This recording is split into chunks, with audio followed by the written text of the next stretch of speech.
Ayol kishi men aloqa qilsam, aloqadan lazzatlanmayman, orgazm olmayman. Buning davosi bormi deb savol yo'llashibdi. Albatta, buning davosi bor. Buni davolasa bo'ladi. Birinchi navbatda xoslarga sababini tushuntirib o'taman. Sabablari bo'lishi mumkin. Birinchisi bu fiziologik, ya'ni gormonal o'zgarishlar. Ayollik gormoni estrogenning tushib ketishi, testosteronning tushib ketishi, ayollarda ham testosteron bo'ladi.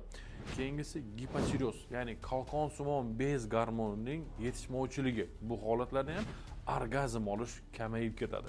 Keyingisi yallig'lanish jarayonlari va albatta bu psixologik. Psixologikka nimalar kiradi? Er-xotin o'rtasidagi munosabatlarning sovuqligi, jinsiy aloqadan oldin preludiyaning bo'lmasligi. Preludiya degani bu ayolni jinsiy aloqaga tayyorlash, ya'ni uni erogen zonalarga ko'proq e'tibor berish.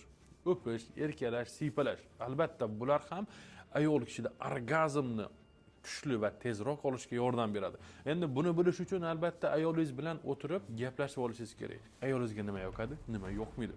Albatta, bu sizni jinsiy hayotingizni juda ham go'zallashtiradi va ayolingiz orgazm olishga yordam beradi. Endi davosiga keladigan bo'lsak, albatta buni individualni davolanadi.